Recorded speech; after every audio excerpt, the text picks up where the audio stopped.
doctor Sergio Noza, que me facilitó alguna de la bibliografía, pues importante mencionar. Entonces, en cuanto a los objetivos de la charla, vamos a buscar identificar el patrón clínico del XLH como tal y el raquitismo ligado a X o herencia ligada a X, identificar qué debemos y qué podemos hacer nosotros como ortopedistas, tanto en el manejo inicial del paciente y sobre todo, pues al ser, como vamos a ver a lo largo de la charla, y como en muchas de las patologías del paciente pediátrico, los que vamos a recibir al paciente de manera inicial y reconocer qué tipos de tratamientos son razonables, son útiles y pues digamos lo que o se ha venido discutiendo en cuanto a nuevas terapias y tratamiento farmacológico. Em, entonces, digamos que se ha descrito en la literatura y se dice que es una enfermedad rara, tanto el raquitismo como ya puntualmente el raquitismo XLH. Sin embargo, la enfermedad no es tan infrecuente como lo creemos, se presentan alrededor de uno por cada 20.000 casos y comparando con patologías que también se consideran enfermedades huérfanas o congénitas como la deficiencia femoral congénita, en cualquiera de sus tipos que se presenta de uno en 50.000 casos, vemos que la incidencia sí es más alta de lo que podríamos considerar. ¿Esto qué quiere decir? Que en 2020 hubieron 612.000 recién nacidos en el mundo con el diagnóstico de raquitismo XLH y que alrededor de 30 casos nuevos debemos presentar este nuevo año que comienza y teniendo esto en cuenta, pues es una patología que no debe pasar desapercibida y que si bien su diagnóstico no es adecuado y temprano, lo que nos limita a nosotros como tratantes, debemos trabajar y digamos nuestro enfoque inicial debe ser en un diagnóstico oportuno para estos pacientes y hay que buscarlos. Entonces, como tal, que es el raquitismo? Como ya nosotros pues conocemos, y esto simplemente a modo de introducción, es un grupo de enfermedades y más un grupo o conjunto de síndromes. No tiene un diagnóstico específico, pero en términos generales todos tienen la característica o digamos se caracterizan por un hueso débil. Ya vamos a, pues, a conocer la causa. Y como mencionábamos, un conjunto de síntomas característicos agrupados en una enfermedad y como tal un síndrome. Y en esta misma medida, pues puede haber raquitismo de diferentes tipos, pero lo más relevante es identificar cuáles son los requerimientos para un hueso sano. Y pues de allí la causa y digamos el compromiso asociado al raquitismo. Y es que van a haber múltiples factores asociados, pues bioquímicos y otros biomecánicos, empezando por el aporte de calcio, el aporte adecuado de fósforo y los niveles adecuados de vitamina D. Y el compromiso y la interacción inadecuada o adecuada de estas son las que van a llevar a patologías asociadas y a, pues, a diferentes tipos de raquitismo puntualmente. Entonces, en cuanto a las patologías óseas múltiples, vamos a ver, como hemos descrito, pues digamos en la literatura múltiples, algunas de estas están el hiperparatiroidismo, la osteodistrofia renal, el hipoparatiroidismo, pseudohipoparatiroidismo, acidosis tubular renal, enfermedad de Payet, intoxicaciones por vitamina D, la hipofosfatasia y ya la que nos atañe el día de hoy como tal, que es el raquitismo. Y pues en este grupo de patologías y digamos en la interacción que mencionamos metabólica adecuada, podemos ver que los niveles adecuados de diferentes factores, el calcio sérico, el fosfo sérico, y pues digamos la función adecuada de la fosfatasa alcalina, la excreción adecuada del calcio y el fósforo urinario, van a estar comprometidas en múltiples de estas patologías. Puntualmente en el raquitismo, y ya vamos a ahondar en los diferentes tipos, pero en términos generales va a haber una disminución tanto del calcio y el fósforo séricos, una disminución del calcio urinario, el fósforo urinario va a estar aumentado y la fosfatasa alcalina va a estar aumentada. Vamos a ver que puntualmente en el raquitismo XLH esto va a tener, digamos, ciertas características diferentes y en el raquitismo hipofosfatémico vamos a tener, a diferencia de los otros, niveles por lo general normales de calcio sérico, ya que este como tal compromete los niveles de fósforo, perdón, o de fosfato. En los raquitismos asociados a vitamina D pueden estar bajos, pero también normales, y en el raquitismo por déficit nutricional o carencial también pueden estar bajos o normales. El fósforo sérico, digamos que en este punto hay que medirlo, hay que evaluarlo, pero como vemos en los diferentes tipos de raquitismo puede estar de igual manera bajo o normal y no va a ser un factor pues para el diagnóstico diferencial. Ya los niveles de vitamina D que nos atañen pueden estar normales, el calcio urinario va a estar normal, la paratormona va a estar normal y la fosfatasa alcalina va a estar aumentada, sin embargo tampoco nos va a brindar un diferencial adicional ya que va a estar aumentada en todos los tipos de raquitismo. Esto lo vamos a tener en cuenta pues a lo largo de la charla. Entonces, como tal, el raquitismo XLH es una mutación en el gen PHX o el gen PEX, y esto va a producir una regulación inadecuada del factor de crecimiento fibroblástico 23, lo que va a producir una excreción aumentada de este mismo y su actividad. Este a su vez va a inhibir la reabsorción del fósforo en el riñón y en resumen va a haber una eliminación aumentada de fósforo por el riñón, una disminución de la reabsorción tubular del fósforo, y esto es lo que nos va a llevar a los diferentes déficits, pues déficits en cuanto al depósito de fósforo en el hueso, y las alteraciones asociadas en cuanto al raquitismo, XLH y ligado a X. Entonces, como veníamos mencionando, básicamente esta mutación en el GENPEX produce una regulación adecuada del factor de crecimiento fibroblástico 23. Esto disminuye la reabsorción tubular del fósforo, la actividad de dos enzimas importantes se va a ver comprometida, se disminuye la actividad de la 1-alfa hidroxilasa renal e incrementa la actividad de la 24 hidroxilasa. Y bioquímicamente los pacientes, como veníamos mencionando, presentan una hipofosfatemia porque hay una pérdida de la reabsorción renal de fosfato, unos niveles séricos normales de calcio, la hormona paratiroidea y la vitamina D en términos generales no van a estar comprometidos en principio, sino ya en compromiso severo. Y estos niveles bajos de fósforo en el hueso y una reabsorción baja de fósforo es lo que va a llevar pues al compromiso y a la fragilidad ósea que presentan estos pacientes. Em, en cuanto a los principales signos iniciales del raquitismo XLH, antes de los 2 años en referencia a los artículos, son pacientes que van a presentar en términos generales un retraso en el crecimiento, una debilidad muscular progresiva, un retraso asociado también del desarrollo psicomotor y una talla baja. Y pues esto a lo largo de que van creciendo va a presentar un impacto claro en su calidad de vida. Y es allí donde podemos impactar. Tener muy en cuenta que si hay un patrón familiar, pues debería o debe ser mucho más fácil de identificar, teniendo ya algunos familiares pues comprometidos, y puntualmente en el raquitismo XLH este patrón familiar está presente, o esta herencia asociada a la X está presente en alrededor del 85% de los casos, por lo que siempre a estos pacientes se debe interrogar por el antecedente familiar, y esto nos permite realizar un diagnóstico ideal antes de los 18 meses, en donde, como vamos a ver, cualquier intervención va a tener una mayor utilidad. En cuanto a la clínica, tener en cuenta que si bien hay una baja talla, estos niños sí crecen, a diferencia de otras patologías, pues por metabolismo óseo o por fragilidad ósea. Eh, Esto hace que el diagnóstico no sea tan fácil, y pues que tengamos que ayudarnos de otras herramientas, tanto a nivel paraclínico, en la evaluación de los diferentes parámetros bioquímicos, y pues ya vamos a ver herramientas adicionales utilizadas hoy día. Eh, Teniendo en cuenta que estos niños sí crecen,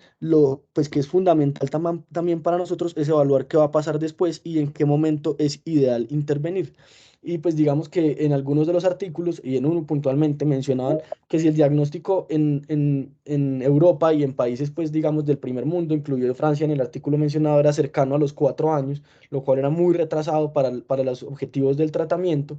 em, entonces, ¿qué se podía esperar o qué podemos esperar nosotros en países pues, de un desarrollo menor y del tercer mundo como nos conocemos hoy? Entonces, en cuanto ya a los signos tardíos del raquitismo XLH, por encima de los 2 años, tener en cuenta que son pacientes que van a cursar asociado con problemas dentales, en la dentinogénesis y también a nivel de las encías, alteraciones ya a nivel óseo angulares y rotacionales, tener muy en cuenta que predominan las alteraciones angulares que cursan con alteraciones rotacionales, sin embargo, como mencionan los diferentes artículos, enmascaradas o aparentes en cuanto a una anteversión femoral aumentada o una alteración de la torsión tibial, pero pues predomina la deformidad angular, y la mayoría de veces con la corrección de la deformidad angular se logra una corrección de la deformidad torsional aparente. Asociado pues ya de forma pues más tardía y en pacientes mayores de 2 años van a cursar con dolores óseos y osteoarticulares y dolores en las extremidades asociados. Y adicional en la clínica, y pues digamos en cuanto a otras especialidades, son pacientes que pueden cruzar o tienen un alto riesgo de craneosinostosis. Hay un ensanchamiento óseo metafisiario en cuanto a la parte pues ortopédica y lo que nos compete. Son pacientes que cursan con una marcha de pato pues también asociada a sus deformidades óseas y a la debilidad muscular. Ocasional cursan con episodios de celulitis facial, y en principio hay pocas fracturas a menos que ya sean pacientes pues en edad adulta. Em, En cuanto al raquitismo XLH, pues en edad adulta o cercano a la adolescencia. En cuanto a las deformidades óseas, usualmente cursan con un varo bilateral. Tener muy presente que las deformidades son progresivas y van en relación con el déficit no corregido del fósforo sérico y de la reabsorción del fósforo a nivel renal. Alteraciones, como mencionábamos, angulares metafisiarias iniciales, pero en la medida que estas alteraciones metafisiarias progresan, no se diagnostican ni tratan de forma temprana, llevan a deformidades angulares diaficiarias y es en este punto pues al que no queremos llegar y quisiéramos intervenir de forma temprana las alteraciones metafisiarias. Pero hay diferencias significativas con las displasias óseas, como hemos venido mencionando, em, en cuanto a la alteración metafisiaria. En cuanto a la clínica ya en la madurez esquelética, si los problemas no son resueltos de estas deformidades, pues esto es lo que va a llevar a compromiso adicional en la madurez esquelética. Y son pacientes que van a cursar con una baja estatura, con deformidades ya severas, multiapicales en los miembros inferiores, no solo metafisiarias, sino diaficiarias, por la no corrección de las deformidades iniciales, dolor articular, dolor muscular y osteoarticular asociado ya por sobrecarga en unos ejes, valga la redundancia, de carga inadecuados mecánicos primordialmente de las rodillas. Y son pacientes que en la madurez esquelética ya van a presentar fracturas, pseudofracturas y osteoartritis por un desbalance en sus ejes mecánicos articulares. En cuanto a las pseudofracturas, puntualmente se describen pacientes ya en la edad adulta, están relacionados con hueso de mala calidad, ya no con raquitismo en la infancia y adolescencia, sino con osteomalacia por un déficit carencial del aporte del hueso y digamos que las mismas causas metabólicas iniciales, pero ya en adultos una baja calidad ósea y ya en madurez esquelética va a llevar a pequeñas fracturas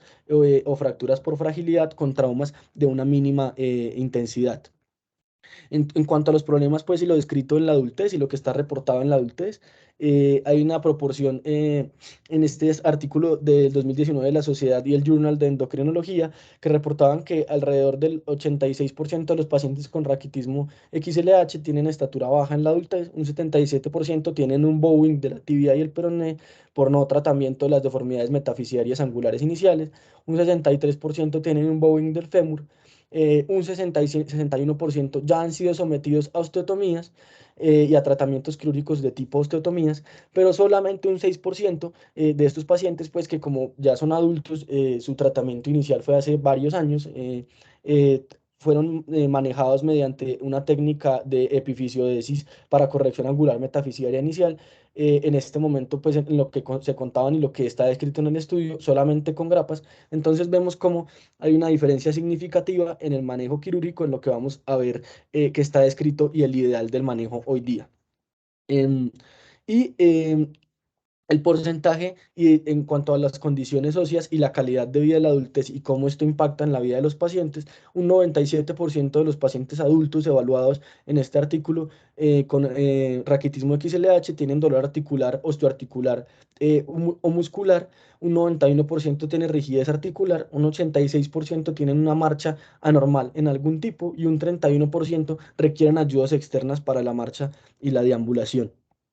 En cuanto a problemas adicionales descritos, y esto tenerlo muy presente ya que va en relación con parte del tratamiento como conocemos convencional, es decir, los derivados de metabolitos del vitamina D y las sales de fosfato, y son pacientes que pueden cursar con hiperparatiroidismo o hipertensión arterial por terapias prolongadas sin un seguimiento inadecuado con estos medicamentos, por lo que el manejo, como ya vamos a ver, y es un tema, digámoslo así, redundante a lo largo de la charla, debe ser multidisciplinario y por un grupo integral de endocrinología, ortopedia y pues, una clínica de metabolismo óseo.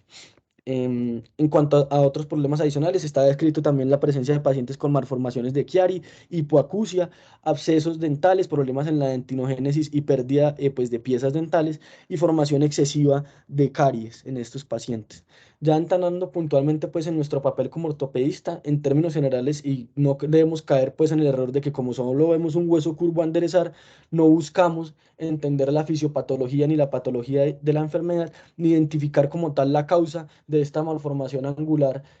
pues ya descrita, y es allí donde podemos impactar, y como vamos a ver con las nuevas terapias o los tratamientos más recientes, inclusive podemos con un tratamiento temprano evitar que el paciente requiera algún procedimiento quirúrgico. Y es allí donde el manejo interdisciplinario tiene una vital importancia, donde el diagnóstico temprano con un grupo de genética, endocrinología y el identificar la patología idealmente antes de los 18 meses puede llevar que con estos tratamientos no haya necesidad inclusive de siempre realizar un tratamiento quirúrgico.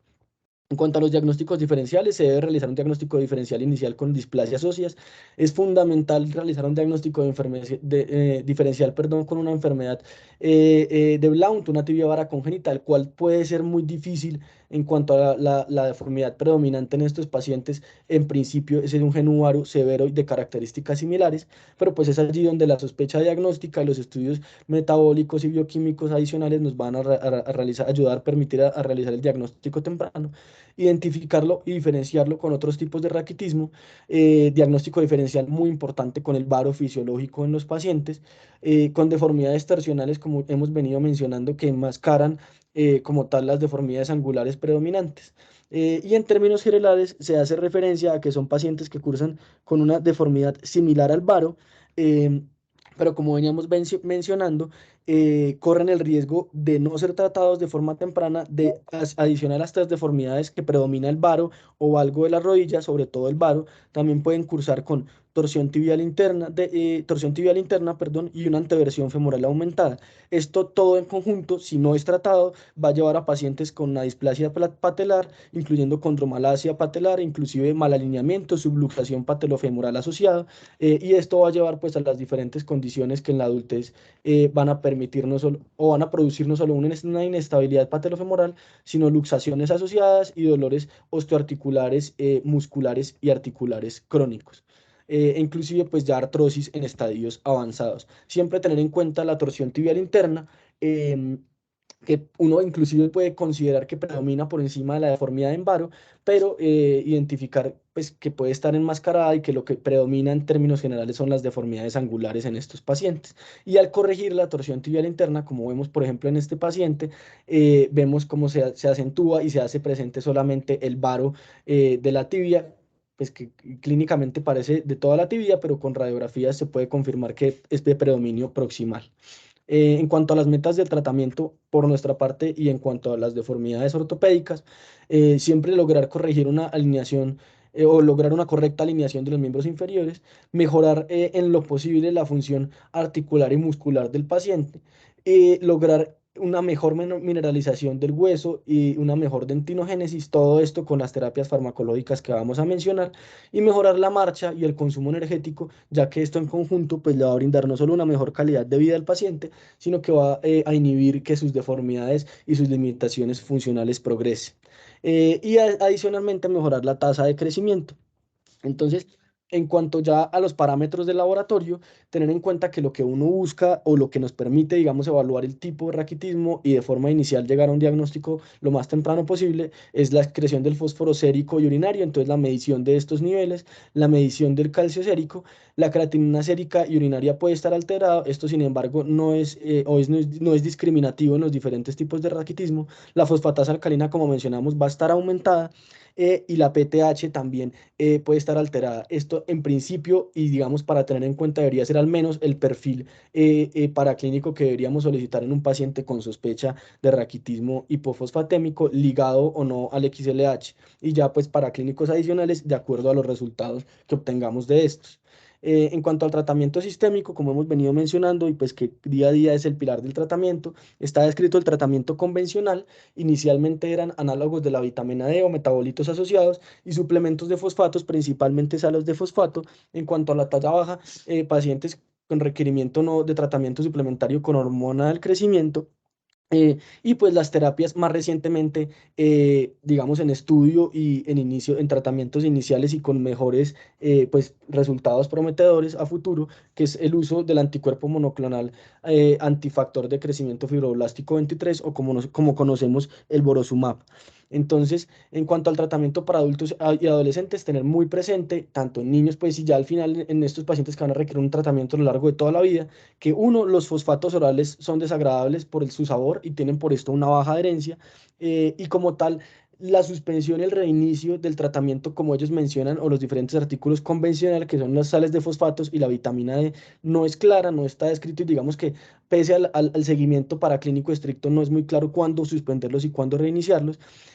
Parece la mejor idea dar este tratamiento en pacientes sintomáticos, ya que de forma continua e indiscriminada pueden causar complicaciones, como mencionábamos, endocrinológicas severas, como hiperparatiroidismo secundarios o terciarios, o eventos renales como hipercalciuria, nefrocalcinosis o nefrolitiasis, por lo que son medicamentos que, si bien se requieren y deben ser utilizados, se deben definir la suspensión y el reinicio de estos con el grupo interdisciplinario y con ayuda de endocrinología.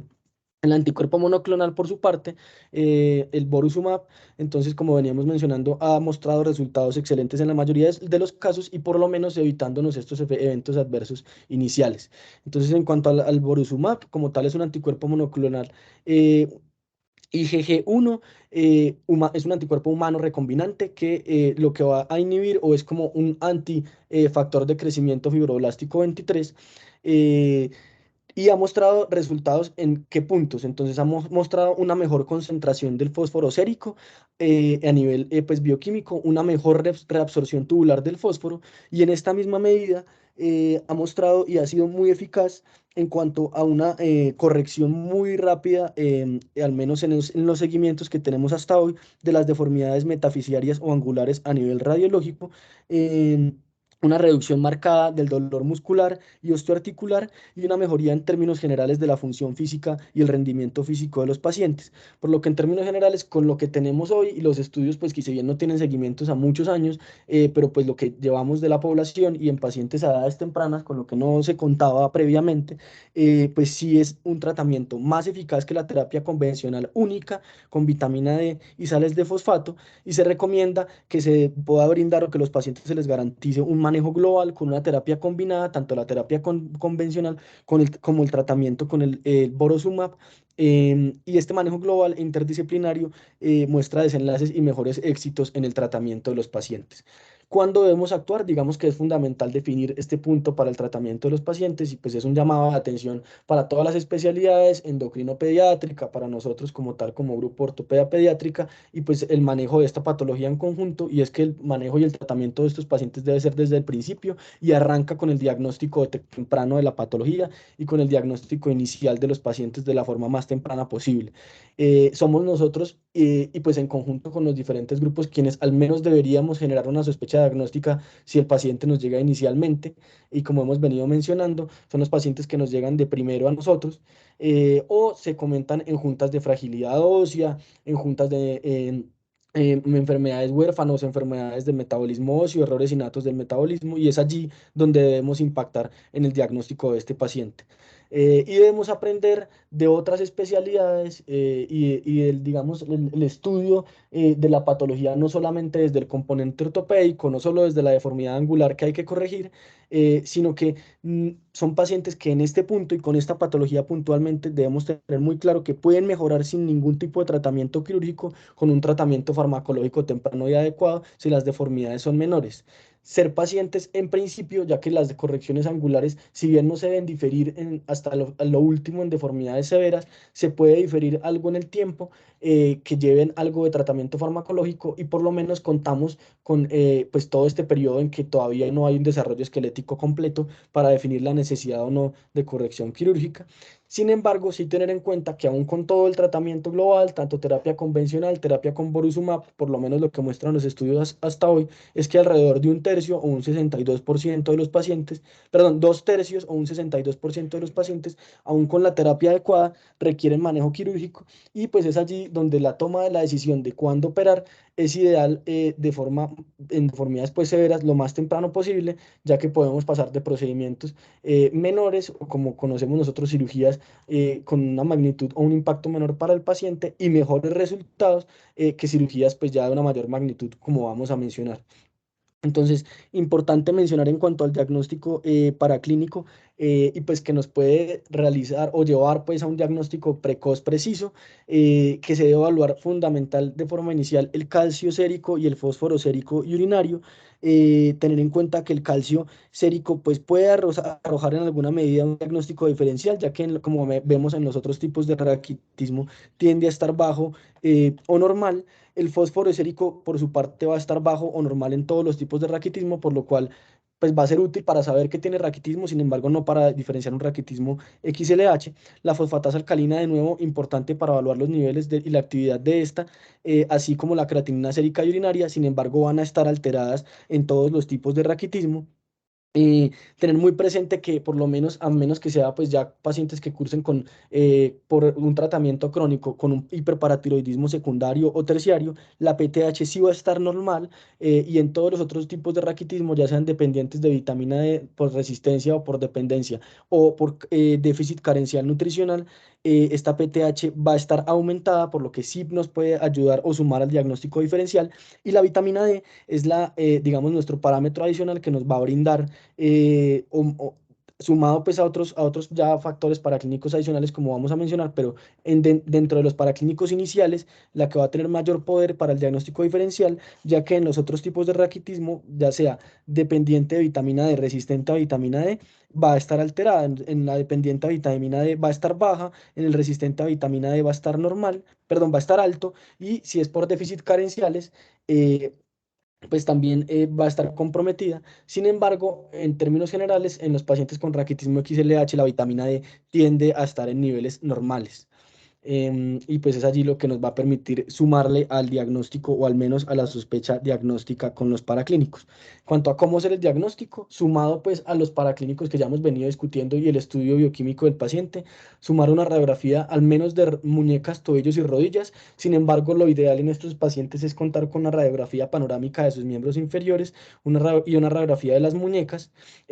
realizar, digamos, los paraclínicos iniciales que ya hemos venido mencionando: calcio sérico, fósforo sérico, PTH, vitamina D. Y si uno quiere hacer algo más o ante la sospecha o un diagnóstico, ya claro, pero si queremos llevar a un diagnóstico confirmatorio, se puede pedir el panel genético para raquitismo ligado al X, y con esto, y ayudas con asociaciones genéticas, y amigos pues, y asociaciones relacionadas con el tratamiento de enfermedades huérfanas y el raquitismo ligado al X, pues podemos llegar a un diagnóstico precoz y confirmatorio de forma más temprana. Tener muy presente, como hemos venido mencionando, que el manejo debe ser integral, que una vez el paciente ya sea diagnosticado, se deben buscar otras alteraciones como una craneosinostosis, que el paciente requiere una ecografía renal al menos anual, un tratamiento multidisciplinario también en donde debe participar activamente un servicio de nefrología, definir la pertinencia o no, por parte de nefrología y de endocrinología, del tratamiento convencional inicial y en qué momento iniciarlo. Esto debe, pues digamos, la indicación y la pauta nos la deben dar ellos, y es el tratamiento con sales de fósforo, suplementos de fosfato o análogos de la vitamina D como calcitrol, siempre teniendo presente cuál es el momento ideal para iniciarlo, para suspenderlo y para reiniciarlo, y cómo deben ser los seguimientos paraclínicos para evitar pues las complicaciones metabólicas asociadas que están en riesgo y que hemos venido mencionando pueden ocurrir. Em, en cuanto a hiperparatiroidismo secundario terciario, hipercalciuria, nefrocalcinosis o nefrolitiasis. Y pues digamos por qué es fundamental el tratamiento farmacológico y el impacto tan grande que ha tenido en estos pacientes. Y en los diferentes artículos, este es un estudio de 2020, em, de metabolismo óseo puntual en cuanto al diagnóstico, tratamiento y el monitoreo de niños con raquitismo XLH y el tratamiento con borusumab. Es un paciente diagnosticado de forma inicial sin tratamiento, y que nunca recibió tratamiento pues farmacológico. Vemos cómo progresan las deformidades angulares de forma marcada, y en pacientes con tratamiento, aquí al momento del diagnóstico, al año del tratamiento con el borosumab y a los 2,5 años, no solo vemos que no progresan la deformidad, sino que por el contrario, la deformidad corrige de forma marcada, con el diagnóstico y el tratamiento farmacológico oportuno y adecuado, pues brindado por un grupo multidisciplinario. Eh, en cuanto a este punto, pues digamos que es fundamental recargar, y aquí la presencia pues de esta diapositiva, y es como un paciente sin tratamiento progresa sin ningún control, su deformidad rotacional y angular, sobre todo predominante el componente angular, así como el compromiso metafisiario óseo y ya diafisiario, y con tratamiento son pacientes que inclusive podemos evitarles procedimientos quirúrgicos con la terapia farmacológica adecuada. Em, como somos pues la mayoría de veces el primer contacto con el paciente y como hemos venido mencionando, siempre lo ideal y pues lo primero es el diagnóstico temprano, identificar al menos que hay un niño con alteraciones angulares y algún compromiso metabólico de algún grado. Entonces, tener en cuenta que estos pacientes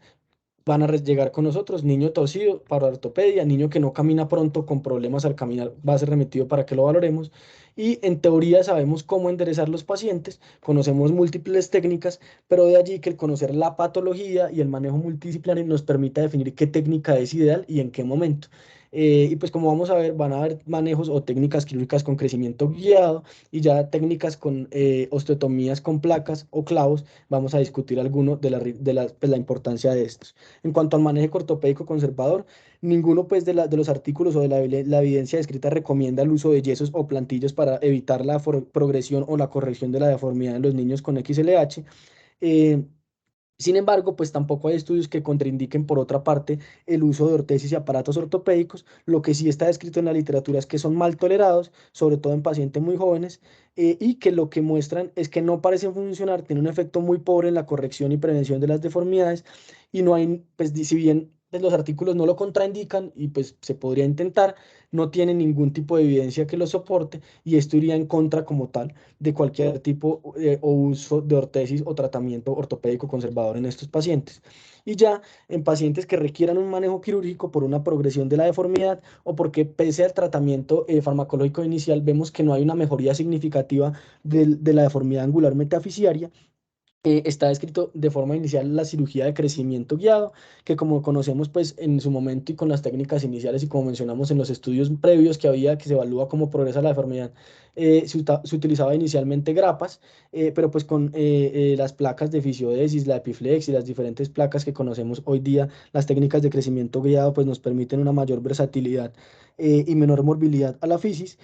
Lo que describen los estudios es que se puede empezar a realizar el procedimiento hasta de entre los 3 a 4 años. Sin embargo, hay algunos de los artículos que mencionan que en deformidades metafisiarias muy severas, de forma temprana, se podría inclusive a partir desde los 18 meses. Se pueden, ellos describen que si la deformidad, pues teniendo en cuenta que el tiempo de uso de la placa de fisiodesis y pues, que no dure más de el tiempo indicado, se pueden retirar y volver a posicionar las placas en cuanto haya recidiva de la deformidad. Y pues en un estudio, pues digamos el más grande de pacientes con raquitismo ligado al XLH, 24 pacientes con esta técnica, 70% lograron corrección completa, 30% con una corrección parcial que podría ser manejada con una fisiodesis adicional posterior.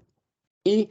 son pacientes que tienen un buen pronóstico siempre que se logra una corrección con una técnica de crecimiento guiado. Esta técnica de crecimiento guiado con epifisiodesis se prefiere siempre que sea posible por encima de otras técnicas, y pues es ideal y pues que sea lo más lejos pues de la madurez esquelética, ideal en pacientes menores de 10 años, y pues siempre como hemos sabido para las diferentes patologías que utilizamos la técnica se requiere un acompañamiento familiar y familias comprometidas para el seguimiento. En cuanto al manejo quirúrgico ya adicional, está descrita pues la osteotomía, esto sobre todo en deformidades severas,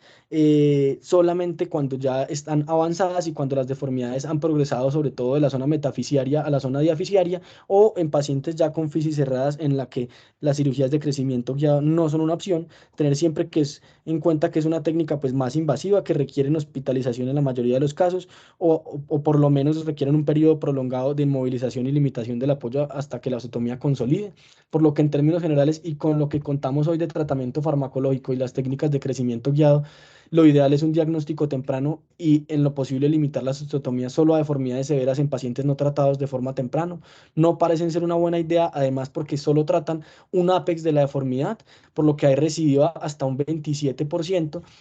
no solo de la deformidad inicial, sino aparición de deformidades multiapicales en otras zonas del hueso,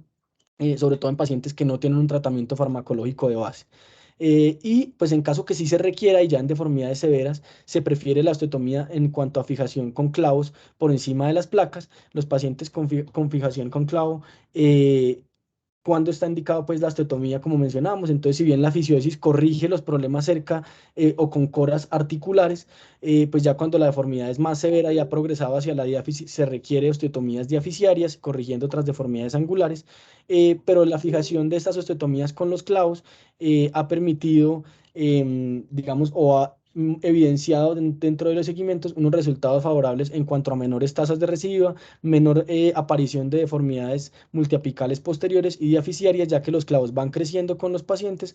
Hacemos referencia pues en estos pacientes a clavos tipo facie dual o cualquiera pues similar que tenga buenos resultados que van creciendo con el paciente, clavos telescopados. em, Corrigiendo estos, o estas osteotomías y manteniéndolas con los clavos, las deformidades a nivel diaficiario.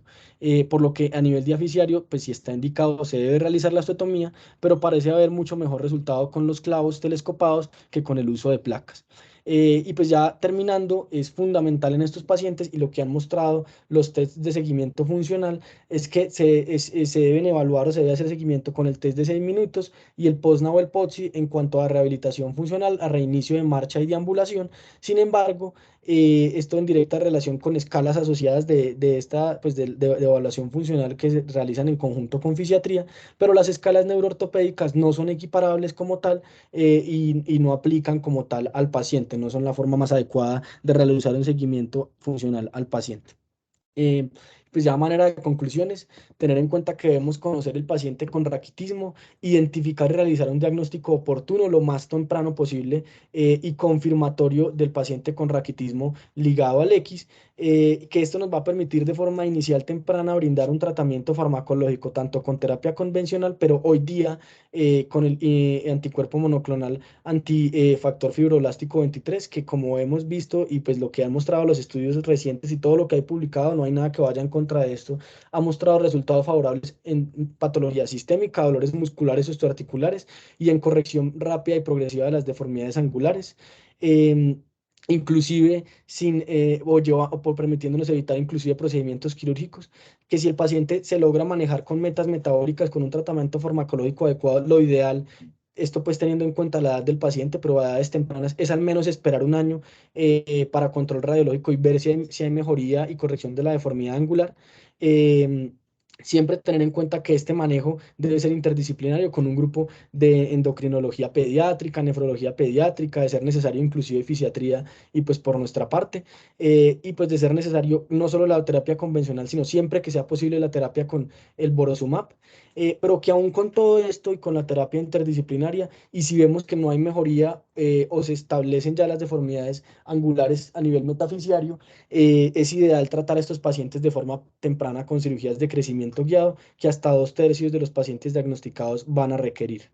Tener en cuenta pues que las fotos y los pacientes comentados en la charla pues fueron todos con autorización de los pacientes. Y pues esto era lo que teníamos para hoy de raquitismo hipofosfatémico XLH. Bueno, Cristian,